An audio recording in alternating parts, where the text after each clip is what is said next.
자, 학생 여러분, 6장에서 우리가 풀어볼 예제는 6.2, 예제 6.2, 예제 6.3, 그리고 조금 넘어가서 예제 6.6입니다. 그런데 이 예제를 풀기 전에 그 제일 뒤쪽에 보면은 651페이지부터 보면 어펜딕스 A라고 해서 유체 성질의 자료라고 적혀 있는 부분이 있어요. 그래서 요거를 좀 보고, 그러니까 학생들이 이해할 수 있는 거를 조금 설명을 하고 그 다음에 예제를 풀도록 할게요.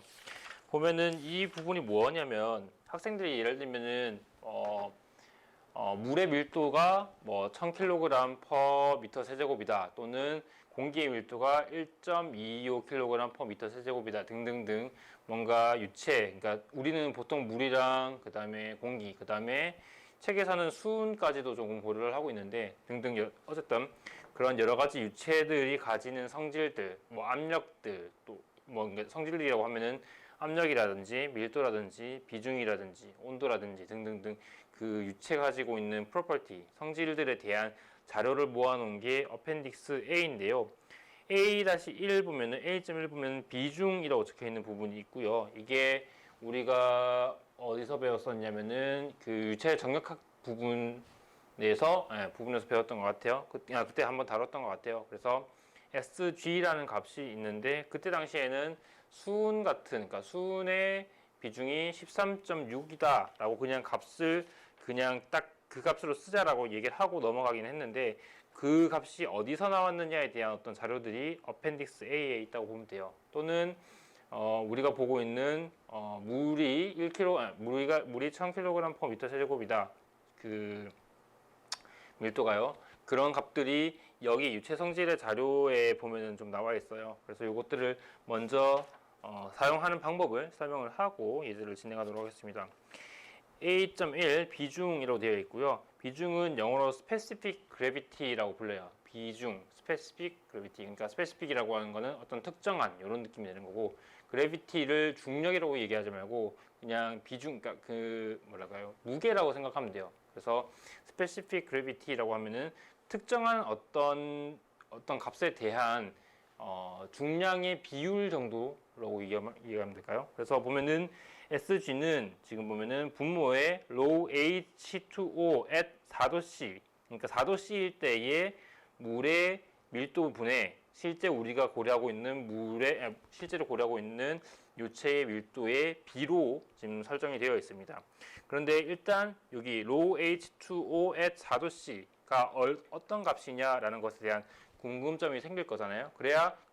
요거의 이 값을 알고 있어야 예를 들면 비중이 뭐 10이다. 그러면 비중이 10이라는 것은 4도C에서의 물의 밀도에다가 10배를 곱해서 우리가 지금 현재 고려하고 있는 어떤 유체의 밀도를 계산할 수 있겠구나. 이렇게 판단할 수가 있겠죠. 그래서 4도C에서의 물의 밀도는 어디서 볼 수 있는지 한번 보겠습니다.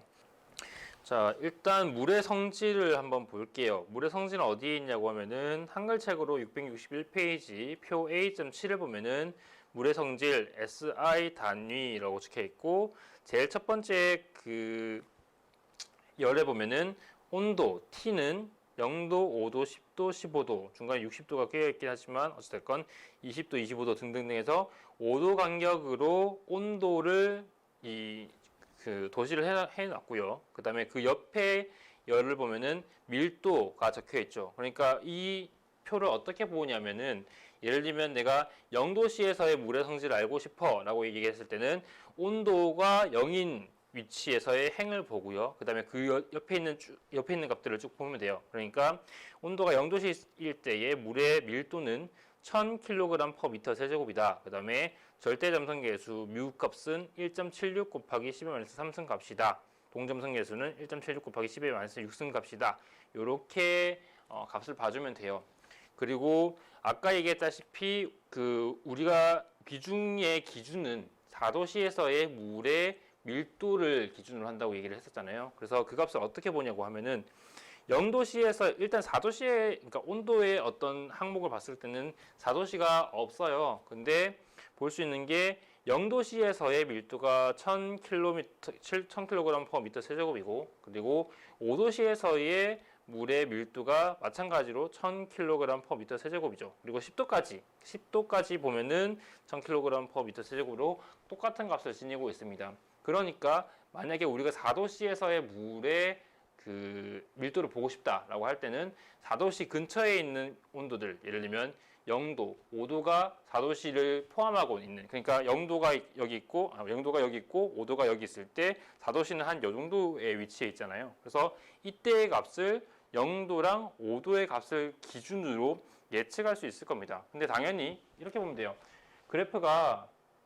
어떤 그래프가 이렇게 있어요. 그러면은 학생들이 충분히 이해를 하길, 점이 두 개가 이렇게 찍혀 있으니까 우리가 만약에 어떤 선을 하나를 그리고 싶다. 이 두 개의 점을 통과하는 어떤 한 선을 그리고 싶다고 했을 때 가장 간단한 게 직선이죠. 이렇게 직선이잖아요. 그래서 여기서의 값이랑 여기서의 값이 동일하면은 이 사이에 있는 값들도 그냥 선으로 쭉 이었을 때 같은 것처럼 똑같은 값을 지니겠구나라는 것을 충분히 예상할 수가 있죠. 물론 이런 선만 그릴 수 있는 건 아니고 여러 가지 선들을 그릴 수 있겠지만 그래도 가장 쉽게 그릴 수 있는 것이 직선이잖아요. 그래서 이렇게 그릴 수 있는데 이를테면 이렇게 되는 거죠. 이쪽 가로축이 온도의 그 축이고요. 이쪽 세로축을 그러니까 밀도에 대한 축이라고 봤을 때 요 점과 요 점이 각각 0도, 그 다음에 0도씨, 그 다음에 여기가 5도씨라고 칩시다. 그러면은 아까 표 A.7에서 봤던 것처럼 0도씨일 때나 5도씨일 때나 밀도는 1000kg/m 세제곱이었어요. 그죠? 그러면 0도와 5도 모두 1000kg/m 세제곱으로 되어 있고 요 선이 직선이라고 했을 때 과연 4도씨에서는 어떠한 값을 가질까, 밀도가. 근데 유추를 해볼 수 있겠지만 여기 값과 여기 값이 또 동일해요. 그리고 선을 쭉 이었을 때 이 선이 그냥 직선으로 이렇게 그려져요. 그러면은 요 위에 있는 요 값은요, 이 4도씨에 해당하는 이 위치에서의 값은 당연히 똑같이 여기도 1000, 여기도 1000이니까 4도씨에서의 밀도도 1000kg/m 세제곱이 되겠죠. 그죠? 그렇기 때문에 우리가 일반적으로 알고 있는 물의 밀도는 1000kg/m 세제곱이다라고 하는 게 사실은 여기서 나왔던 거고요. 근데 이게 왜 굳이 4도씨냐라고 얘기를 했을 때는 물이 가지는 그 밀도, 그러니까 물이 가지는 부피가 가장 작을 때, 예를 들면은 물 같은 경우는 그러니까 물이 얼어서 얼음이 되면은 물의 부피는 커지고 그 밀도는 작아지잖아요. 그렇죠? 그런 것들을 고려했을 때 그러니까 물이라는 어떤 그 입자가 유체가 가장 밀도가 높은 상태가 4도씨일 때의 밀도이기 때문에 이 밀도를 기준으로 우리는 많은 어떤 그 유체 물질들의 성질들을 고려를 하게 됩니다. 그래서 비중 같은 경우도 4도씨일 때의 물의 밀도인 1000kg/m 세제곱을 기준으로 비중을 계산해 내고요. 요거랑 조금 별개로 우리가 사실은 요거랑 별개로 우리가 요 그래프에 대해서 한번 생각을 해봤을 때 사실은 우리가 여기가 1000kg, 그러니까 0도씨일 때 1000kg/m 세제곱, 그 다음에 5도씨일 때 1000kg/m 세제곱이다. 그래서 우리가 그렇다면 4도씨일 때는 어떠한 밀도겠느냐? 얘도 마찬가지로 1000kg/m 세제곱이겠구나라고 판단했던 거는 사실은 그러니까 우리가 그냥 직관적으로 여기가 요 값을 가지겠구나라고 이해를 했던 거지, 실제로는 어떻게 계산을 하는 게 맞냐고 하면요. 비례식. 그러니까 학생들이 언제쯤 배웠을까요? 비례식이라는 걸 중학교 때 배웠을까? 비례식 같은 것들로 이해하면 돼요. 이게 지금 그냥 수평하게 요렇게 그 선이 그어졌기 때문에 그냥 우리가 직관적으로 여기가 1000kg이겠구나, 1000kg/m 세제곱이겠구나 라고 판단을 하겠지만 만약에 이렇게 봅시다. 이게 직선이 아니라요. 그러니까 5도씨에서의 밀도가요 1000kg/m 세제곱이 아니라 예를 들면은 조금 더 높이, 이렇게 더 높이 와서 예를 들면 여기서의 값이 1050 정도로 봅시다. 1050. 그리고 내가 지금 단위는 그냥 굳이 표현하지 않을게요. 어차피 내가 말하지 않아도 알 거니까. 여기가 1050이고요. 여기가 1000이래요. 그러면은 마찬가지로 이 두 개의 점을 이을 수 있는 방법은 뭐 곡선도 있고 뭐 여러 가지 방법이 있겠지만 가장 편한 방법은, 가장 쉬운 방법은 이렇게 일직선으로 긋는 거잖아요. 그냥 요 직선을 긋는 건데, 아까랑 다른 게 무엇이냐고 하면은, 아까는 직선이 아예 평행하게, 가로축이랑 평행하게 딱 그어졌는데 지금은 그냥 이렇게 직선으로, 이렇게 사선으로 이렇게 그어진 상태가 된 겁니다. 그러면은 여기서의 값이 1050이래요. 그리고 여기서의 값이 1000이래요. 그러면은 과연 우리는 요 사도실 때의 값을 어떻게 볼 수 있을까요? 요거에 대한 물음이거든요. 요거. 실제로는 여기가 아닐 수도 있어요. 예를 들면 그래프가 이렇게 그려지는 게 아니고, 예를 들면 이렇게 그려져요. 그러면은 실제 값은 여기가 되겠죠. 그런데 우리가 가장 그러니까 가장 생각하기 쉬운 방법이 직선으로 선을 긋는 것이기 때문에 지금은 이렇게 직선을 한번 그어 본 거예요. 그렇게 했을 때 여기 값을 우리는 어떻게 볼 수 있겠느냐? 어차피 여기서의 값이 1000이고 여기서의 값이 1050이니까 대략적으로 4도시일 때의 값은 1000과 1050 사이에 어딘가 있을 거예요. 그죠? 근데 이 수식, 그러니까 요 선 위에 만약에 이렇게 점이 찍혀 있다고 하면은 우리가 여기와 여기 사이에 이 거리, 그리고 여기와 여기 사이에 이 거리, 그리고 요 값과 요 값 사이에 있는 어떤 특정한 어떤 값이 있을 건데, 요 값과 요 값 사이에 요런 거리비, 그러니까 쉽게 얘기하면 요 거리의 비와 요 거리의 비는 같다라고 볼 수가 있을 겁니다. 왜냐하면은 우리가 그었던 요 선이 직선으로 그어졌기 때문에. 그러니까 여기서 얼마만큼 많이 떨어져 있느냐, 그러니까 여기 시작점인 여기서부터 얼마만큼 많이 떨어져 있느냐, 또는 여기 끝점에서 얼마만큼 가까이 떨어져 있느냐, 요 비율이 이 y축에 있는 요 비율과 사실은 같게 되겠죠. 왜냐하면 우리는 선을 이렇게 직선으로 그었으니까. 그렇게 이해를 하면은 여기에 있는 값을 수학적으로 계산해낼 수가 있어요. 아까 우리는 그냥 직관적으로 1000이고 1000이니까 여기도 1000이겠지 라고 이해를 했지만, 실제로는 수학적으로 계산할 수가 있게 됩니다. 요 비례식을 이용을 했어요. 어떻게 계산을 하느냐? 여기에서의 값을 우리가 원하는 어떤 로우 값이라고 봅시다. 그렇게 했을 때 이 로우 값은요, 이렇게 봅시다. 아까도 얘기했다시피 비례식으로 보자고요. 비례식으로 어떻게 보냐? 요만큼의 길이 대비 요만큼의 길이, 그러니까 0도부터 5도까지, 여기서부터 0에서부터 5까지니까 길이가 5죠. 그 다음에 우리가 알고 싶은 위치가 4도시니까 0에서부터 4까지 4라는 길이, 그러니까 5라는 길이와 4라는 길이의 비례를, 길이에 대한 비례식을 한번 세워봅시다. 그러면은 어떻게 하느냐? 기준점, 끝점이 여기고요. 기준점이 여기라고 봤을 때 이 0부터 5라는 길이에 대한 범위는 5도씨 마이너스 0도씨, 그죠? 끝점이고요. 시작점이고요. 그래서 요만큼의 길이, 0에서부터 5도까지의 길이를 5-0으로 표현을 했습니다. 그리고 0도씨부터 4도씨까지의 길이를 시작점이 0이고 끝점이 4라고 생각을 하면은 이렇게 생각을 할 수가 있겠죠. 그죠? 0부터 4까지 요만큼의, 여기서부터 여기까지의 길이를 0-4로 표현할 수가 있을 겁니다. 근데 요 길이분의 요 길이가, 그러니까 다시 말해서 요 길이분의 요 길이가 여기서 요 길이분의 요 길이가 될 것 같지 않나요? 방금 내가 설명했던 게 비례식에 대한 직관적으로 비례식을 이해하는 부분이거든요. 얘가 직선이다 보니까 그러니까 얘분의 얘의 비율은 얘분의 얘 비율과 같다라고 볼 수가 있을 거예요. 아마 내가 더 설명을 하지 않아도 그렇게 되겠구나라는 것을 학생들이 충분히 이해를 할 겁니다. 그냥 그 그림만 보더라도요. 그것이 직관이긴 하죠. 어쨌건. 그래서 지금 요만큼 0도씨부터 5도씨까지의 요 길이분의 0도씨부터 4도씨까지의 길이를 비율로 표현한 것처럼 마찬가지로 여기서도 비율로 한번 표현을 해봅시다. 어떻게 표현을 하느냐? 5도씨에서의 밀도가 1050, 여기가 끝점이고요. 여기가 시작점이라고 보면 됩니다. 그래서 1050이고요. 그 다음에 시작점이 어디냐? 1000, 그죠? 1000.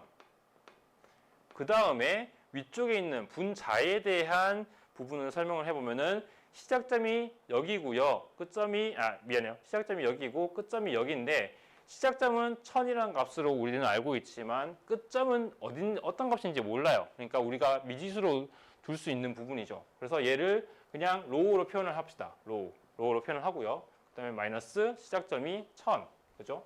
1000 이렇게 표현하면 이제 알겠죠? 이 수식과 이 수식이 이 두 개의 수식이 서로 비례식으로 설정되어 있다는 것을 충분히 이해할 거라고 봐요. 그래서 보면은 5-0이 5고요. 4-0이 4고요. 그래서 5분의 4는 1050 마이너스 1000이 50이고요. 그 다음에 로우 값은 모르니까 로우 마이너스 1000이라는 그 수식으로 간단하게 표현할 수 있게 될 겁니다. 그러면은 우리가 모르는 거는 로우 값밖에 모르고 다른 것들은 다 알고 있으니까 당연히 수식 하나에 unknown, 그러니까 우리가 모르는 미지수 하나니까 당연히 풀 수 있겠죠. 어떻게 푸느냐?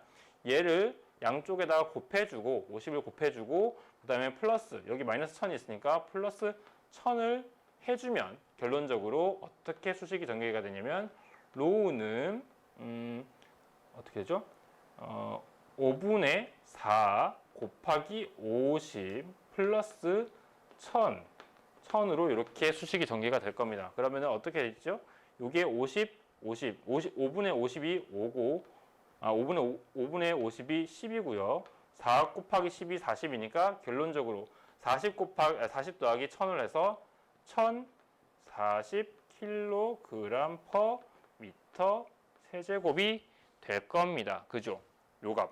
요걸 어떻게 구했냐? 이러한 비례식을 세워서 구한 거거든요. 그죠?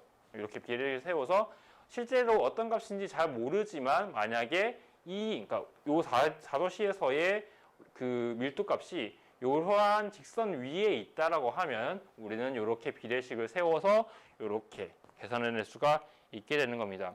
이것을 우리는 그냥 비례식을 세웠다라고 지금 표현을 했지만 조금 더 전문적으로 얘기를 하면 인터폴레이션을 했다라고 얘기해요. 한글로는 내삽이라고 하나요? 내삽이라고 할 거예요. 아마 내삽이라고 할 건데 내자가 그러니까 안쪽에 있다라는 뜻이고요.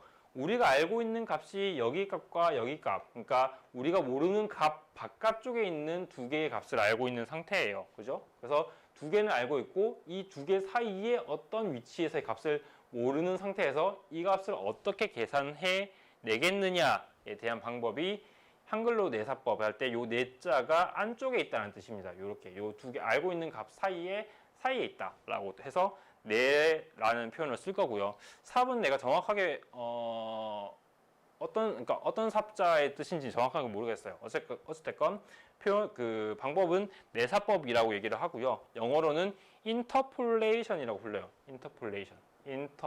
인터라는 말이 어딘가 중간이라는 뜻이죠. 그래서 알고 있는 값 중간에 있다는 뜻이고 interpolation이라고 얘기를 합니다.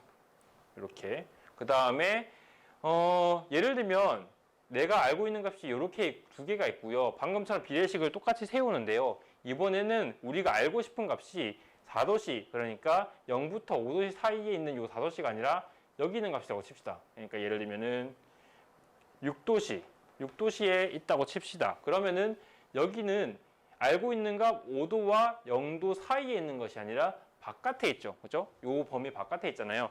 요렇게 했을 때 그러니까 요렇게 바깥에 있는 이 위치에 대해서 뭐 로우 값이든지 어떤 값을 이렇게 비례식을 이용해서 계산하는 방법이 또 따로 있어요. 개념 자체는 이렇게 비례식을 세우는 건 완벽하게 동일한데요. 그런데 얘는 위치가 알고 있는 값 사이에 있는 것이 아니라 알고 있는 값 범위의 바깥 부분에 있잖아요. 그래서 이런 방법을 우리는 어떻게 그 표현을 하느냐고 하면은 외사법, 한글로는 외사법이라고 하고요. 여기 있는 외자가 바깥 외자, 요 범위 바깥에 있다는 뜻으로 외사법이라고 얘기를 하고요.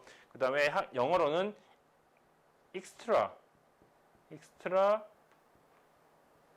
extrapolation이라고 부릅니다.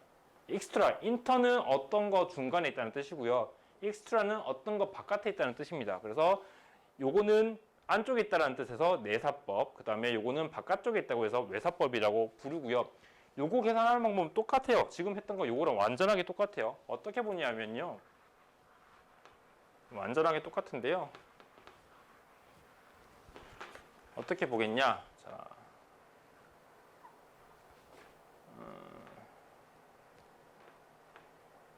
좀 쉬우고요.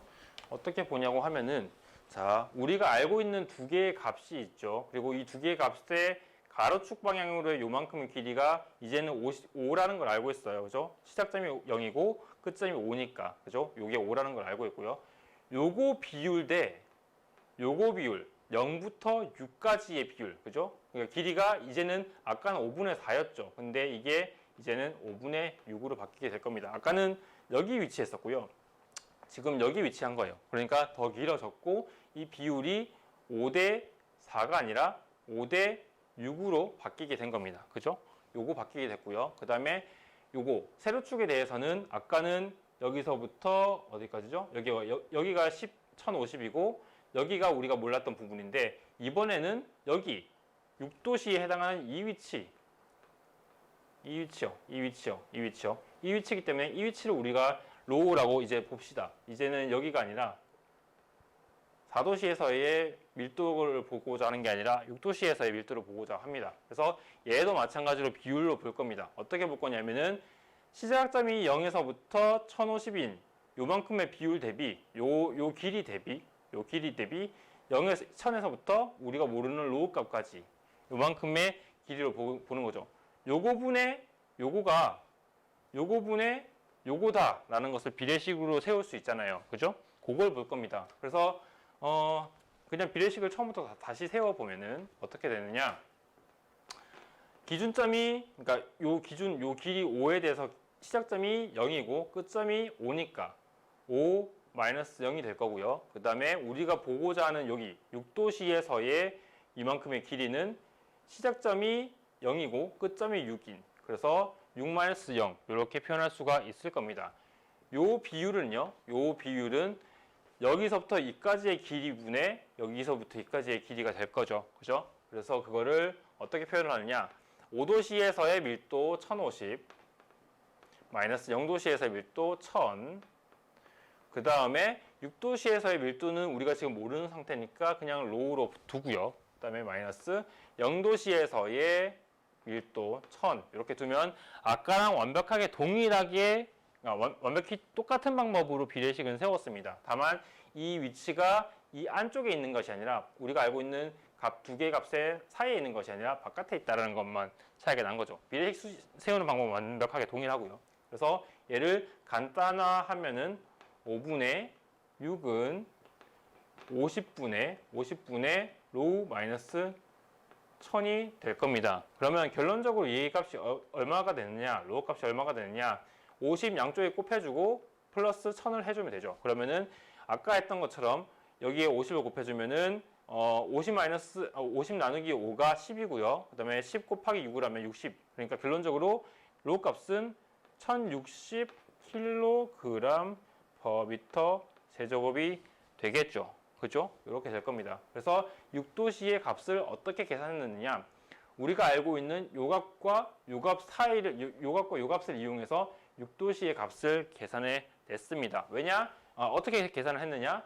이 점이 하나의 직선 위에 있다라고 가정을 하고, 그러니까 그래프가 이렇게 직선으로 그려진다고 가정을 하고, 이때의 값을 직선 위에 있는 요 두 값과, 그러니까 우리가 알고 싶은 여기에서의 값의 요만큼, 그리고 요만큼의 길이, 요 두 개의 길이의 비율로 봤던 거죠. 그러니까 요 길이분의 요 길이로 봐도 돼요, 사실은. 근데 요 길이분의 요 길이가 요 길이분의 요 길이, 그 다음에 요 길이분의 요 길이와 동일하겠죠. 그죠? 그래서 그렇게 보면 되고요.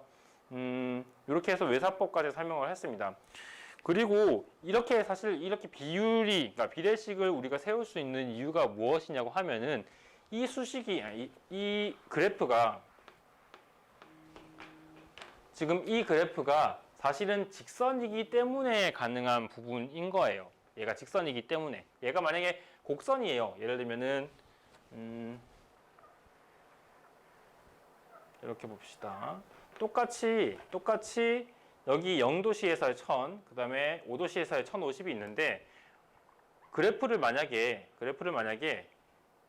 이렇게 그려요. 그러니까 이렇게 약간 뭐랄까요, 지수승처럼 올라가는 이런 식으로 그래프가 그려졌어요. 아니면은 뭐 예를 들면 2차승, 2차승 x제곱 같은 어떤 2차승을 가지고 있는 수식으로 그려진다고 생각을 해봅시다. 그러면은 아까는 얘가 직선을 이렇게 그려져서 여기 6도시에서의 로우 값, 그 밀도 값이 1060이었는데 여기서의 위치가 이 값이 1060이었잖아요. 그러면은 당연히 눈으로 볼 수 있겠지만 여기 만약에 이 그래프가 직선이 아니라 이렇게 곡선으로 그려진다고 하면 여기서의 값은 1060보다 더 큰 값이 되겠죠. 그죠?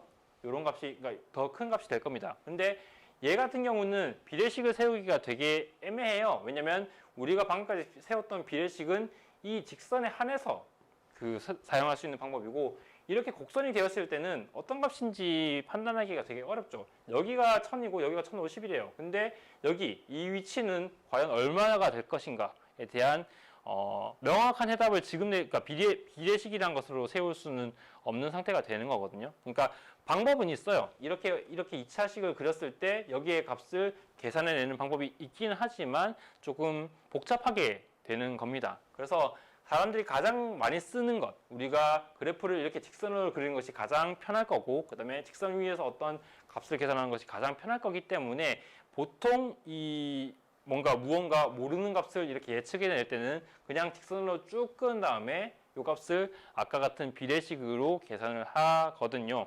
그래서 그것들을 가장 많이 쓰고, 그래서 사람들이 이런 방법을 선형 보관법, 한글로는 선형 보관법이라고 해요. 이 보관법은 아까 얘기했던 내사법이랑 외사법을 다 포함하고 있는 거예요.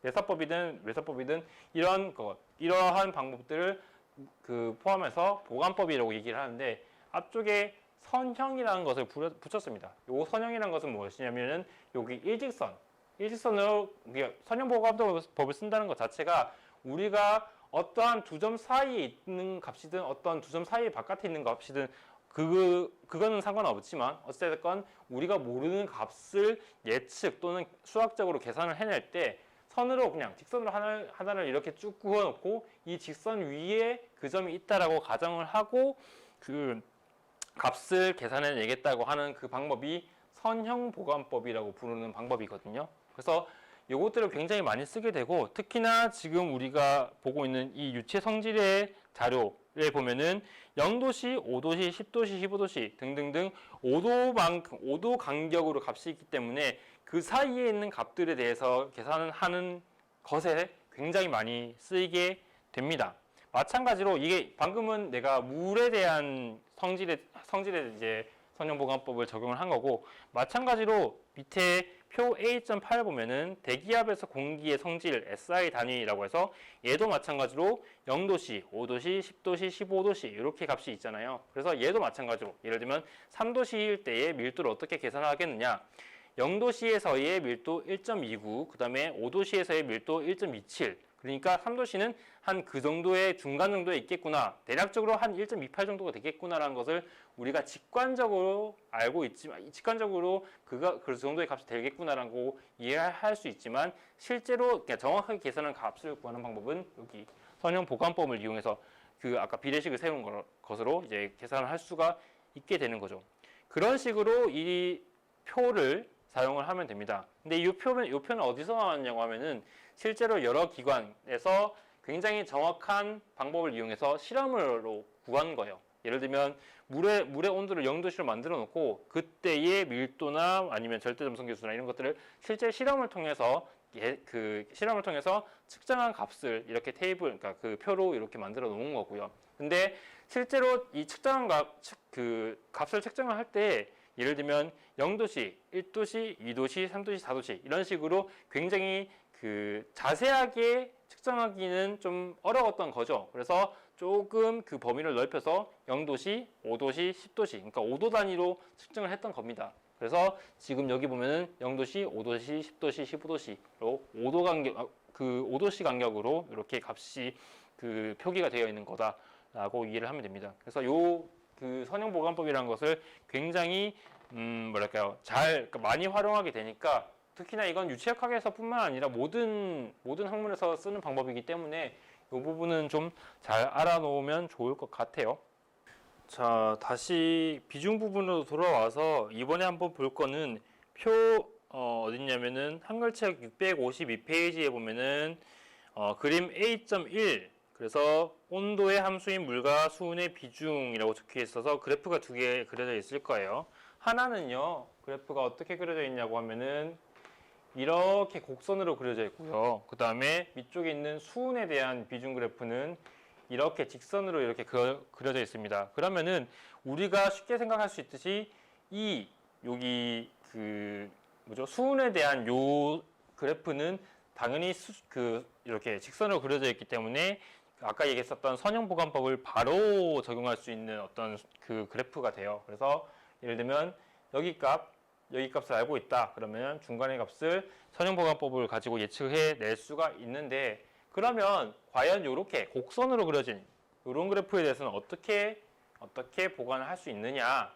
실제로는 그러니까 정확하게는 이렇게 곡선으로 그려진 것을 선형보관법으로 정확하게 값을 예측하기는 조금 어려워요. 왜냐면은 여기 이렇게 곡선이 있는 이런 부분 같은 경우에는 직선으로 이렇게 볼 수가 없잖아요. 근데 어떻게든 선형보관법이라는 방법이 굉장히 사용하기도 편리하고 그 다음에 수식적으로 어렵지 않다 보니까 이 선형보관법을 어떻게든 이런 곡선에도 적용을 해보고 싶었던 거예요. 근데 어떻게 할 수 있느냐? 예를 들면 곡선이 이렇게 그려졌어요. 그리고 내가 알고 있는 값이 여기와 여기라고 칩시다. 그러면은 실제로는 조금 이렇게 곡선을 가지고 있고 우리가 알고 있는 값이 여기 값과 여기 값인데 얘를 선으로 이렇게 그으면요. 선으로 이렇게 그으면 우리가 예를 들면 이 위치에서 값이 실제로는 여기에 위치하는데요. 그래프를 쭉 그렸을 때 이렇게 곡선으로 그려지니까 실제로는 여기 값에 위치하는데 선형보관법을 이용하면은 요 값과 요 값을 알고 있고 중간에 있는 값을 예측해낼 때 비례식 선형에 기반한 직선에 기반한 비례식을 쓰는 것이기 때문에 알 수 있는 값은 여기에 있을 겁니다. 그 비례식을 이용해서 계산한 값은 여기에 있을 거예요. 그러면 여기서 여기까지 실제 값이고요. 얘는 선형보관법으로 계산한 값입니다. 그러면 요만큼의 요만큼의 차이가 발생을 할 거잖아요. 그죠? 그러면 요 값이 만약에 여기서의 값이 예를 들면 여기 이렇게 봅시다. 여기서의 값이 한 1000이에요. 그리고 여기서의 값이 한 1 아니면 2 정도 굉장히 작은 값이에요. 그러니까 1000이라는 값에 비해서 1, 2 정도의 값으로 되게 상대적으로 작다라고 생각을 해봅시다. 그러면은 그냥 여기서 이 정도의 값이 한 1 정도밖에 차이가 안 나니까 여기 값이 실제로는 한 1002가 될 거고 여기서의 값이 여기서의 값이 한 1001이 될 거고 여기서의 값이 1000이다. 그러면은 실제 값은 1001이지만 얘가 그냥 거의 1000으로 보자라고 얘기를 해도 크게 무리는 없겠죠. 공학적인 입장에서. 예를 들면 물리나 화학 같은 굉장히 그 정확한 값을 요구하는 어떤 학문에 있어서는 허용이 안 되겠지만 공학적인 부분에서는 얘가 그냥 1000이라는 값이든 1001이라는 값이든 별로 차이가 없으니까 얘는 별로 우리가 공학적인 부분을 연구하거나 아니면 생각을 하는데 크게 개의치하는 차이다라고 우리는 보통은 보거든요. 그래서 이 갭이 실제 값과 이 선형보관법에 의해서 계산된 이 값의 차이가 별로 안 나면 그냥 이 값을 갖다 쓰자. 우리 그냥 그는 너무 복잡하게 생각하지 말고 이렇게 선 쭉 그어가지고 여기 있는 값으로 여기 이 선 위에 있는 값으로 계산을 해서 그냥 조금 오차가 있더라도 그냥 쓰자라고 생각하는 경우가 굉장히 많습니다. 이게 이제 공학적인 입장에서는 이게 충분히 허용되는 어떤 허용되는 학문이라고 생각합니다. 공학이란 것이.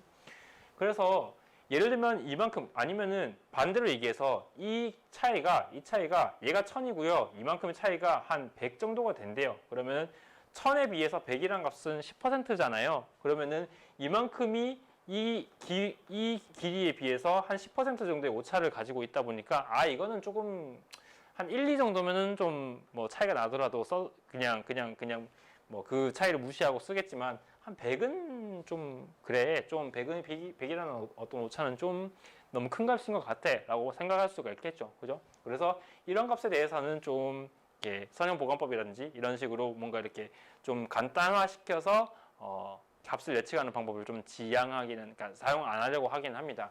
근데 어떻게든 쓸 수 있는 방법이 뭐냐고 하면은 여기 값을 만약에 여기 값을 알고 있는 것이 아니라 하나의 값만 더 알고 있다고 생각을 해봅시다. 예를 들면은 한 요 정도의 값을 알고 있으면은 아까는요, 지금 그러니까 요 두 값을 알고 있을 때는 어쩔 수 없이 요 선을 이어서 여기를 예측해야 되겠지만, 이번에는 여기 예를 들면 여기 이 점을 찍어 놓고 요렇게 선을 그었다고 생각을 해봅시다. 그러면은 요 두 값을 이용해서 우리가 알 수 있는 여기서의 값은 여기가 되겠죠. 그죠? 여기가 될 건데, 눈으로 보기에도 이만큼의 오차가 있는 것보다는 이만큼의 오차가 있는 게 훨씬, 그죠? 이만큼의 오차가 있는 것이 훨씬 훨씬 그러니까 훨씬 오차가 적다라는 것을 눈으로 확인할 수가 있잖아요. 그죠? 그래서 요런 곡선이 있을 때 우리가 선형보관법을 사용하는 방법은 어떤 거냐면, 그러니까 가능한 한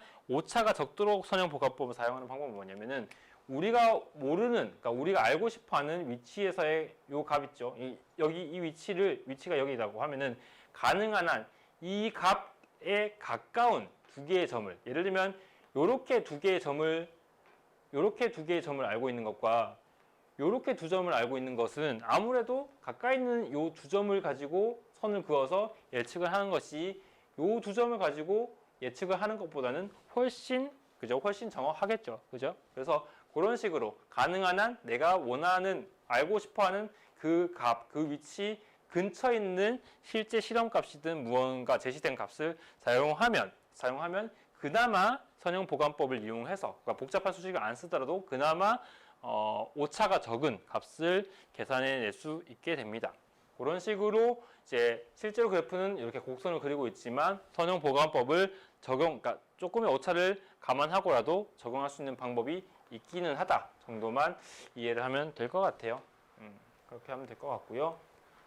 그리고 한 가지를 더 얘기하면, 여기 표 A.1이랑 이번 그림의 A.1이 아니라 표 A.1이랑 표 A.2를 보면은 기준이 어디냐면은 20도씨에서 상용 표 A.1 같은 경우는 20도씨에서 상용 마노미터 액체, 그 다음에 표 A.2 같은 경우는 20도씨 상용 액체의 물리적 성질이라고 해서 그 기준이 20도라고 적혀 있어요. 20도. 그죠? 20도라고 적혀 있는데, 왜 굳이 20도로 설정을 했냐고 하면은, 우리가 일반적으로 살아가는 환경이 있잖아요. 우리나라 같은 경우는 겨울에는 영하로도 내려가고, 그 다음에 여름에는 36도, 37도까지 올라가지만, 그 온도, 우리가 살고 있는 어떤 기온의 그 범위가 굉장히 넓기는 하지만, 대략적으로 그냥 사시사철의 어떤 기후에 대한 평균값을 보자고 하면은 어떤 값을 보겠느냐?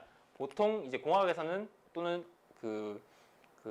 자연계열의 어떤 학문에서는 20도씨를 기준으로 봐요. 또는 경우에 따라서는 15도씨를 기준으로 보는 경우도 있습니다. 그런데 보통은, 그러니까 어쨌든 15도씨나 20도 같은 어떤 하나의 특정한 값에 대해서 그냥 이때의 값이, 예를 들면 20도에서의 어떤 물의 비중 또는 물의 밀도를 그냥 기준으로 하자라고 정해 놓는 경우가 굉장히 많아요. 왜냐면 예를 들면 공기 같은 경우도 0도씨, 5도씨, 10도씨, 20도씨, 40도씨 여러 온도에 따라서 공기의 밀도, 그 다음에 공기 압력들이 다 달라질 건데, 얘네들이 값이 다 다르면 우리가 어떠한 하나의 공학적인 문제에 대해서 우리가 그 공기의 밀도를 계산할 때 어떤 값을 써야 되는지에 대해서 굉장히 생각이 많아지겠죠. 그죠? 왜냐면 여러 가지 값이 다 나와 있으니까. 그래서 이 중에서 그나마 우리가 법령적으로 쓸 수 있는,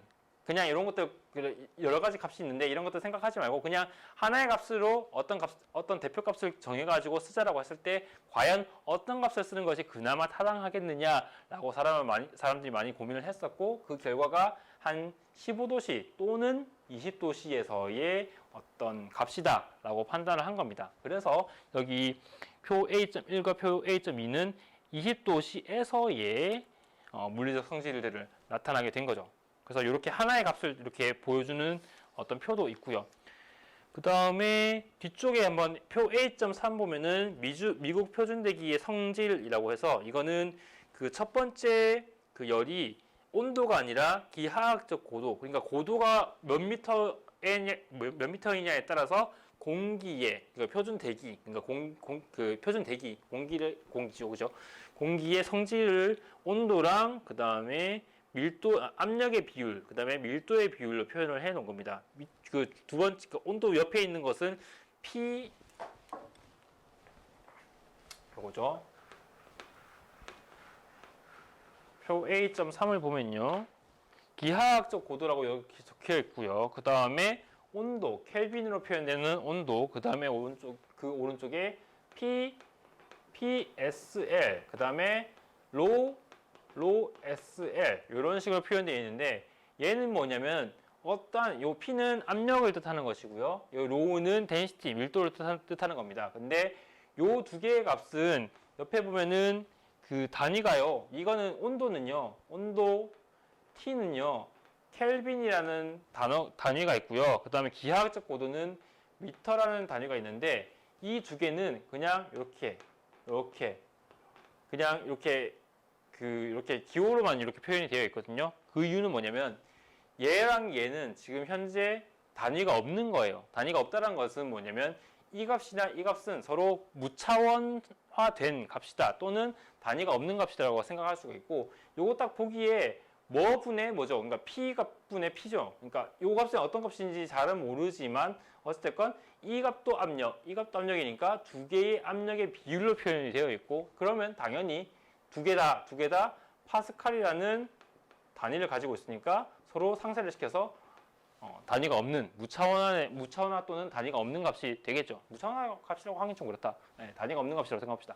그래서 얘는 비율로 표현되어 있기 때문에 단위가 없는 값이고요. 마찬가지로 여기 density, 밀도 같은 경우도 어떠한 값이 될지 모르겠지만 이거에도 마찬가지로 밀도의 비율로 되어 있기 때문에 단위가 없는 값이 됩니다. 그죠? 그렇게 보면 되고요. 다만 여기 있는 PSL과 로우 SL은 뭐냐면은 SL이란 게 sea level이라고 영어로 해서 SL 앞쪽 그 알파벳을 따온 건데 얘는 뭐냐면 그 수표면 우리가 그 고도 0m의 어떤 바다가 이렇게 있을 때요. 요 바다의 요 수표면 있죠. 요 수표면에서의 값이라고 해서 sea level, 그러니까 여기 바다의 표면, 그죠? 요 바다 표면에 대해서 여기서에서의 압력, 여기서에서의 그 바다의 표면에서의 밀도라고 해서 PSL, low SL이라고 표현을 해놨습니다. 이것도 마찬가지죠. 아까 했다시피 뭔가 기준점이 아까는 온도에 대해서 15도씨 또는 20도씨에 대한 그 값을 기준으로 어떤 다른 값을 보고 있는 건데 얘 같은 경우는 sea level, 그러니까 여기 수표면을 기준으로 어떤 값을 보겠다라고 해서 이 PSL, low SL 기준으로 비율을 이렇게 계산해 놓은 겁니다. 그렇게 보면 될 것 같고 그리고 하나 더 볼 수 있는 것이 무엇이냐고 하면은 기하학적 고도로 보면은 마이너스 500 얘는 C 레벨이 아닌 거예요. 그리고 0 그죠? 기하학적 고도가 0인 부분 요게 C 레벨에 해당하는 것이고요. 그 다음에 500 그 다음에 1000 이런 식으로 500m마다 값을 가지고 있고 얘도 마찬가지로 요 두 값 0m, 500m에서의 두 값을 이용해서 250m, 200m, 300m에서의 값을 계산해 낼 수가 있어요. 그 아까 얘기했었던 그 선형 보관법을 이용해서 계산하면 되고요. 그 다음에 그 A.3 밑에 보면 제일 아래쪽으로 보면은 PC 레벨은 그죠? PC 레벨은 어떤 값이냐? 1.01325 곱하기 10의 5승 뉴턴 퍼 미터 제곱이라고 적혀 있는데 이제 우리가 알고 있는 1기압이라는 거 있죠. 1기압. 공기의 1기압이 1.325 킬로파스칼이라고 많이들 설명을 하잖아요. 그 값이 여기서 나온 거예요. 그러니까 C 레벨에서 수표면에서의 압력을 측정했더니 101.325 뉴턴 퍼 미터 제곱 또는 1.01325 곱하기 10의 5승 뉴턴 퍼 미터 또는 101.325 킬로 뉴턴 퍼 미터 라고 측정이 된 거죠. 그래서 그 값을 기준으로 이제 A.32이 만들어진 거고, 마찬가지로 그 C 레벨 수표면에서의 밀도를 측정했더니 1.225kg/m 세제곱이 된 겁니다. 그래서 학생들이 예제를 풀거나 할 때 어떤 값이, 예를 들면 공기의 어떤 압력이 1기압이다 라고 얘기했을 때 그때 압력이 101.325kPa를 썼을 거예요. 그 값이 어디서 나왔냐고 하면 여기서 나온 겁니다. 그렇게 이해를 하면 될 것 같고요. 이제 예제를 풀어보도록 합시다. 자, 첫 번째 문제는 예제 6.2 피토관 또는 피토튜브라고 부르는 내용이고요. 문제를 한번 읽어볼게요. 유동 속도를 측정하기 위해 공기 유동 표준 상태 중에 피토관을 삽입한다. 튜브는 유동의 상류 쪽을 향하도록 삽입하고 감지되는 압력은 정체압이다. 정압은 유동장 내의 동일한 위치에서 벽 압력 탭을 이용하여 측정한다. 압력차가 수은주 높이로 30mm일 때 유동 속도를 구하라 라고 되어 있고요. 요 내용 그대로 밑에 보면은 그림이 하나 있는데 요거 한번 그리면서 한번 설명을 해봅시다. 요렇게 생겼고요. 이거는 뭐냐면 어떠한 관 같은 거라고 생각하면 돼요. 그냥 뭔가 뭐랄까요, 그냥 공기가 흐르는 관 정도로 생각하면 될 것 같고요. 이쪽으로 이렇게 공기가 흘러 들어오는데 여기에 어떤 장치를 설치해야 하냐. 첫 번째로 튜브가 유동의 상류 방향으로 이렇게 향하도록 되어 삽입을 하고, 그 다음에 이 삽입된 요 관이 아래쪽으로 이렇게 이어져 있습니다. 그 다음에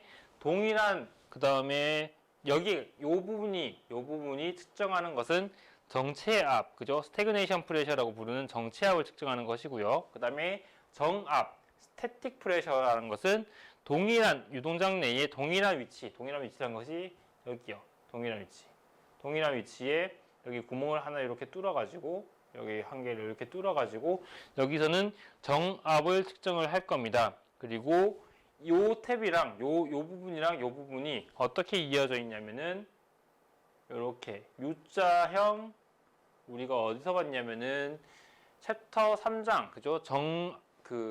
수력학 또는 유체 정력학이라고 부르는 그쪽 챕터에서 이렇게 마노미터라고 설명했었던 거 기억나나요? 그거를 이렇게 갖다 붙인 거로 생각하면 돼요. 그래서 이 안에다가 무엇을 넣어놨냐? 여기는 공기가 흐르고 있는데 여기는 무엇을 넣어놨냐면은 수은을 이렇게 넣어놨습니다. 수은을 넣어놨고요. 여기서는 우리가 얘기했었던 정체압 또는 스태그네이션 프레셔라는 P0, 그죠? 속도가 없는, 이렇게 유체가 쭉 흘러오다가 유체가 속도가 제로로 감속이 되면서 나타나는 정체압을 측정을 하고요. 여기는 속도가 그대로 유지된 상태로 V라는 속도를 유지한 채로 그냥 쭉 흘러가는 그 유체에 대한 압력을 측정하는 부분이기 때문에 여기서는 정압, 그죠? 스태틱 프레셔를 측정하게 될 겁니다. 그런데 우리가 이렇게 표현을 했었죠. 베르누이 이퀘이션을 통해서 정체압은 정압 플러스 동압이다. 그죠? 이렇게 표현을 했기 때문에 당연히 정체압이 정압보다는 큰 값이 될 겁니다. 그래서 여기서 측정된 압력이 여기서 측정된 압력보다는 더 크기 때문에 더 큰 압력으로 이 안에 있는 여기 수은을 밀어내서 여기 위치가 여기 위치보다 더 낮게 된 거죠. 그러니까 여기서의 압력보다 더 큰 겁니다. 더 크게 미안해요. 여기서의 압력과 그때 우리 챕터 3에서 배웠던 걸 생각해 보면 같은 위치, 같은 높이, 이렇게 같은 높이에서 여기 위치와 여기 위치를 봤을 때 압력이 동일해야 됐었죠. 그래서 여기 위치 두 개가 동일한 거고, 대신에 여기보다 여기가 더 높은 이만큼, 지금 여기서는 문제에서는 이만큼이 30mm라고 표현이 되어 있는데 30mm만큼 더 높이 올라가 있는 상태이기 때문에 이쪽 부분보다는 압력이 더 큰 상태가 될 겁니다. 그러니까 여기랑 여기가 동일한 압력이고 여기랑 여기를 봤을 때 여기서의 압력과 여기서의 압력을 봤을 때 여기서의 압력은, 여기서 이렇게 위로 올리는 압력은 위에서 아래쪽으로 찍어 누르는 압력에다가 그 힘에다가 이 안에 있는 요 30mm 안에 있는 요만큼 수은이 가지는 중량을 이렇게 버티고 있어야 되기 때문에 여기서의 압력이 여기서의 압력보다는 더 클 겁니다. 잘 이해가 안 가면 그때 챕터 3에서 배웠던 내용들을 좀 상기를 해보도록 해요. 그래서 여기서의 압력이 여기서의 압력보다 더 클 거고, 그러니까 여기서의 압력과 여기서의 압력은 같고 여기서의 압력이 여기서의 압력보다는 더 크니까 결론적으로 여기서의 압력이 여기서의 압력보다는 더 크겠죠. 그리고 이 베르누이 이퀘이션의 개념으로 보더라도 당연히 정치압이 정압보다는 더 클 겁니다. 그죠? 속도가 있으니까요. 그거를 이용을 할 거고요. 봅시다. 그래서 압력차가 수은주의 높이로, 수은주라고 할 때 그 수은이라는 그 물질에 대한 어떤 성질이 쓰일 거라는 것을 예상할 수가 있고요. 그래서 압력차가 수은주 높이로 30mm일 때 유동 속도를 구하여라. 유동 속도를 구하여라. 압력을 지금 우리가 측정한 거는 정체압이랑 정압을 측정을 했는데, 압력을 측정한 다음에 유체의 속도를 계산을 하래요. 그러면은 우리가 쉽게 예상할 수 있듯이 압력이랑 속도의 상관관계는 베르누이 이퀘이션을 통해서 계산할 수가, 그러니까 상관관계를 만들 수가 있잖아요. 그래서 베르누이 이퀘이션을 이렇게 쓸 거고요. 주어진 자료 밑에 봅시다. 주어진 자료, 유동장에 삽입된 피토관, 유동 유체는 공기고, 공기, 에어고, 그다음에 액주계 액체는 여기 있는 들어있는 액체는 수은이다 라고 적혀 있고, 찾는 자료는 뭐냐면 유체, 그죠? 공기의 유동 속도를 찾고 싶다고 합니다. 그래서 풀이를 보면은 첫 번째로 지배방정식은 원래 베르누이 이퀘이션이 이렇게 생겼죠. 로분의 그 비압 축성 유동일 때의 베르누이 이퀘이션은 로분의 P 더하기 2분의 1 V 제곱 더하기 G, 그죠? G는 컨스턴트하다, 일정한 값이다 라고 수학적으로 정의가 되어 있습니다. 그죠? 근데 여기서 우리가 그 조금 더 간단하게 만들어서, 만약에 우리가 그 중력을 무시할 수 있으면, 그죠? 중력을 무시할 수 있으면 이 텀을 날린다라고 얘기를 했었죠. 그죠? 그렇게 해서 요 부분, 요 두 개의 부분을 이용해서 정체압이라는 개념을 설명을 했었고요. 그거를 쓸 건데요. 자, 봅시다. 일단 전체 수식을 이렇게 표현을 해놓고요. 그리고 이 베르누이 이퀘이션을 쓰기 위한 그 과정이 네 가지가 있었던 걸 기억할지 모르겠는데요.